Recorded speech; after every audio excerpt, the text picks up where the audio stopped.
सबसे पहले आपको बताते हैं मशरिक़ वस्ता में अमन की तलाश। मस्कत में ईरान अमेरिका मुज़ाकरात का आगाज हो गया है। ईरानी वज़ीर ख़ारजा अब्बास अराग़ची और अमेरिकी ख़ुसूसी एलची स्टीव विटकॉफ़ शरीक हैं। कतर, तुर्की और मिस्र ने मुज़ाकरात के लिए फ्रेमवर्क पेश कर दिया है, जिसके तहत तेहरान को कम अज़ कम 3 साल के लिए यूरेनियम अफजूदगी रोकने पर आमादा करने की कोशिश की जाएगी। अफजूदा यूरेनियम को किसी तीसरे मुल्क के हवाले करने पर भी बातचीत होगी। मुज़ाकरात के बावजूद खित्ते में कशीदगी बरकरार है। अमेरिका के 3 रेडार तैयारे मशरिक़ वस्ता पहुंच गए। ईरान ने भी जदीद तरीन मिसाइल को ज़ेर ज़मीन मरकज़ मुंतकिल कर दिया है। अमेरिका ने अपने शहरियों को फौरी तौर पर ईरान छोड़ने की हिदायत कर दी है।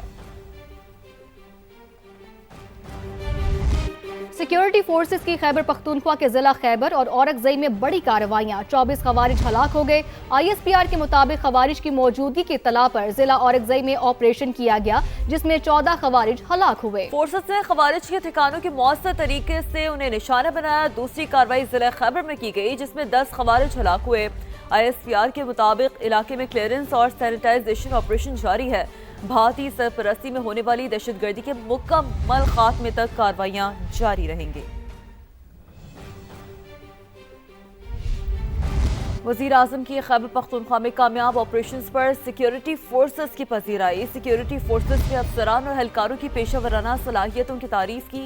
वज़ीर आज़म ने कहा, दहशतगर्दी के मुकम्मल खात्मे तक जंग जारी रखेंगे। पूरी कौम सिक्योरिटी फोर्सेस के शाना बशाना खड़ी है। बलोचिस्तान में सिक्योरिटी फोर्सेस के ऑपरेशन रद्दुल फितना के नुमाया समरात सामने आने लगे। दहशतगर्द गिरोह ने रियासत के सामने हथियार डाल दिए। वज़ीर आला बलोचिस्तान के भाई मीर आफ्ताब बुख्टी और सिक्योरिटी फोर्सेस की कोशिशें रंग ले आई। मीर अक खान चक्रानी ने अपने 25 साथियों समेत सरेंडर कर दिया। भारी मिकदार में असलहा और गोला बारूद भी जमा करा दिया गया। सरेंडर करने वाला गिरोह माजी में दहशतगर्दी, लूटमार और भत्ताखोरी की मुतादिद वारदातों में मुलव्वस रहा है। हथियार डालने वाले मीरा खान ने शिद्दत पसंद अनासर के खिलाफ चक्रानी अम फोर्स में शमूलियत का ऐलान भी कर दिया है। आर्मी बैंक के सदर अजय बंगा का पाकिस्तानी मईशत के वसाइल और मसाइल पर खुल कर इजहार ख्याल। कराची में आर्मी मीडिया को इंटरव्यू में कहा कि पाकिस्तान को अगले 10 साल में 3 करोड़ नौकरियां पैदा करना होंगी। फ्रीलांसर्स की बढ़ती तादाद को मुल्क में कारोबारी सलाहियत का मजहर भी करार दिया है। इस्लामाबाद से शकील अहमद की रिपोर्ट।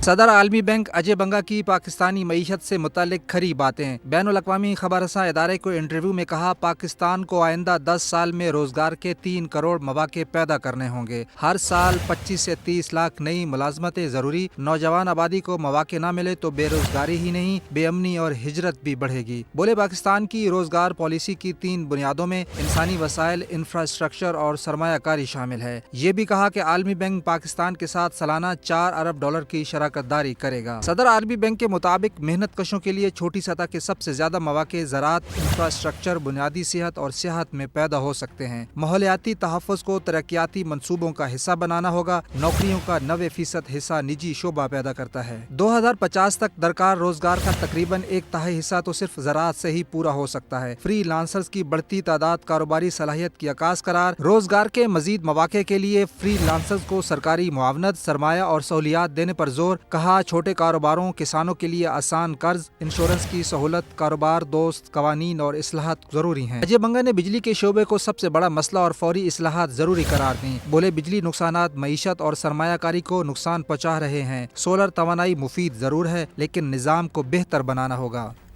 वज़ीर आला सिंध मुराद अली शाह ने कहा है कि हुकूमत ने कोशिश की है कि गुल प्लाजा में होने वाले नुकसान का 2 से 3 हफ्तों में नुकसानात का तखमीना लगाकर उसका अजाला करेंगे। मुतासिरीन के लिए जगह मुंतखब कर ली गई है। 1 माह में काम मुकम्मल कर लिया जाएगा। 2 माह के अंदर गुल प्लाजा के दुकानदारों के मसाइल हल कर देंगे। गुल प्लाजा में जो लोग शहीद हुए, जो लोगों का नुकसान हुआ है, उसका किसी न किसी तरीके से अजाला किया जाए। जो लोग जहाँ बहक हुए हैं इस हादसे में, लेकिन उनके लवाहिकीन के लिए हमने कहा कि 1-1 करोड़ रुपया दें और वो सिलसिला शुरू हो गया है। और उन सब दुकानदारों को जिनका रोजगार खत्म हो गया है, हुकूमत सिंध की तरफ से 5-5 लाख रुपए दिए गए। हमने ये कोशिश की है कि जो गवर्नमेंट की और गवर्नमेंट के अलावा प्राइवेट सेक्टर में लोग सामने आए, मैं उन सबका शुक्रगुजार हूँ जिन्होंने कहा है कि मुतासरीन के लिए हम जगह देने के लिए तैयार हैं कि वो अपनी दुकानें उसमें खोलें। हमारा मकसद ये है, हमारे एम ये है, ऑब्जेक्टिव ये है कि हम 2 महीने में इन सबको पैसे भी दें ताकि वो अपनी इन्वेंट्री कंप्लीट करें और दुकान की जगह भी दें। ये काबीना में फैसला किया है कि हम इसी साइज की, यानी जितनी दुकानें इसमें मौजूद थी सिर्फ उतनी दुकानें, उसके अलावा 1 स्क्वायर इंच एक्स्ट्रा हम नहीं बनाएंगे रेंटल या सेल पर्पस के लिए। और उसका टारगेट हमने 2 साल रखा है कि हम 2 साल में इस जगह पे ये बिल्डिंग बना दें। पाकिस्तान अंडर 19 क्रिकेट टीम के उभरते स्टार बल्लेबाज समीर मिन्हास वतन वापस पहुंच गए। मुल्तान में कौमी हीरो का शानदार इस्तकबाल किया गया। रिपोर्ट कर रहे हैं मकसूद चौहान। का फखर, नौजवानों की उम्मीद और पाकिस्तान अंडर 19 क्रिकेट टीम के हीरो समीर मिन्हास का घर पहुंचने पर वालियाना इस्तकबाल किया गया। ढोल की थाप पर भंगड़े डाले गए और आतिशबाजी का भी शानदार मुजाहरा किया गया। मैं अपने पेरेंट्स को और स्पेशली अपने कोच ताहिर महमूद फैज़ और साथ में तैयब खड़े हैं जिन्होंने इतनी मेरी मदद की है फास्ट बॉल खेलने में। As a side arm specialist काफ़ी अच्छे हैं, मुल्तान में होते हैं और काफ़ी साथ दिए इन्होंने भी। समीर मिन्हास के साथ शहरियों ने खूब सेल्फियां लेकर लम्हात को खूब यादगार बनाया। वालिद को भी बेटे की कामयाबी पर फख्र है। बहुत शुक्र अल्लाह का सबसे पहले, और आज ये हमारा बहुत अच्छा वेलकम किया गया समीर का यहाँ पर। उसने बहुत अच्छी कारकर्दगी दिखाई थी, अपने मुल्क को एक बहुत बड़ी कामयाबी दिलाई और मेरी ये दुआ है कि ये ऐसे ही अपने मुल्क को कामयाबी दिलाता रहे और इस मुल्क को प्राउड मोमेंट बना के रखे। तकरीब के इख्तिताम पर मुंतज़मीन की जानिब से समीर मिन्हास को शील्ड दी गई। कैमरामैन अकमल खोकर के साथ मकसूद चौहान, समा मुल्तान। अब बात करें सवात के बलाई इलाकों में बर्फबारी का नया सिलसिला शुरू हो गया। सयाहों ने हसीन मकामात का रुख कर लिया है। इस हवाले से मजीद जानते हैं समा के नुमाइंदे सैयद शहाबुद्दीन से। जी शहाब, बताइएगा। स्वात की वादी मालम जब्बा समेत बालाई इलाकों में बर्फबारी का सिलसिला जारी है और ऐसे में बड़ी तादाद में सयाह पहुंच रहे हैं।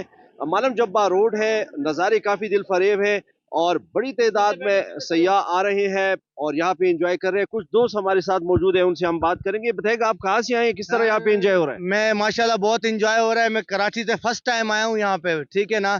सोलो स्क्वाड में आया हूँ मैं, मगर ये है कि माशाल्लाह मुझे दोस्त मिल गए हैं, बहुत यहाँ मजा आ रहा है। लोगों से भी यही कहते हैं कि आप लोग यहाँ आओ। हम तो वहाँ पे मिन्नतें करते हैं मगर आप आते नहीं हो, ठीक है ना। थोड़ी सी बजट निकाल के यहाँ आओ, आपको भी पता लगे कि पाकिस्तान हमारा कितना खूबसूरत जगह है। बहुत ज्यादा एंजॉय हो रहा है, यहाँ बहुत मजा आ रहा है। मैं एक बात कहना चाहूंगा, नौकरी जाए भाड़ में, हम चले पहाड़ में। यहाँ का नज़ारा बहुत अच्छा है, तो हम ये कहेंगे जो बाकी भी हैं सब यहाँ पर आए, आकर यहाँ का एक दफ़ा विजिट करें, थोड़ा सा अपने लिए टाइम निकालें, यहाँ आए तो यहाँ पर बहुत जो है अल्लाह ताला की कुदरत के नज़ारे हैं और वैसे भी यहाँ बहुत इंजॉय सैर व सियारत वाली जगह है। जिन लोगों ने बर्फबारी नहीं देखी, ये नज़ारे नहीं देखे, तो वो ज़रूर आए और यहाँ पे वो मज़े लें और इंजॉय करें। अपडेट्स के लिए शुक्रिया आपका। सिर्फ लाहौर ही नहीं, बसंत का त्यौहार मनाने के लिए फैसलाबादी नौजवान लाहौर रवाना हो गए। अपनी गाड़ियां पतंगों से भर ली हैं जनाब। लाहौरियों को टफ टाइम देने के लिए तैयारियां भी काफी मुकम्मल कर ली हैं। मजीद जानते हैं अपने नुमाइंदे यूसुफ चीमा से। जी यूसुफ, बताइएगा। देखिए, लाहौर में बसंत मनाने के लिए फैसलाबादी जो है वो बहुत पुरजोश हैं। पतंगों की गाड़ियां जो उन्होंने भर ली हुई हैं, स्पेशल डोरें जो है वो इकट्ठी कर ली हैं और छोटे छोटे बच्चे बड़े तमाम लोग जो हैं वो बसंत मनाने के लिए जा रहे हैं। हमारे साथ छोटे छोटे बच्चे मौजूद हैं, उन्होंने डोरें पकड़ी हुई हैं। बेटा जरा बताओ क्या प्लान कर रहे हैं आप लोग? बसंत मनाने के लिए लाहौर जा रहे हैं। हम पतंगों के साथ हमने गाड़ी भर लिया है। मैं फर्स्ट टाइम बसंत मना रही हूँ, तो हम फैसलाबाद से लाहौर जा रहे हैं। पतंगें देखें आपके सामने भरी पड़ी हैं और बस हम तैयार हैं वहाँ जाने के लिए और वहाँ पे BBQ का भी अरेंजमेंट पूरी तरह हो चुका है। खाने पीने का अरेंज जो है मुकम्मल किए हुए हैं और गाड़ियां भरी हुई हैं। लाहौर के लिए फैसलाबाद से रवाना हो रहे हैं और आयन मुमकिन है बता रहे हैं कि जनाब हम लोग जुमा के बाद वहाँ पहुंच जाएंगे और भरपूर तरीके से बसंत का त्यौहार मनाएंगे।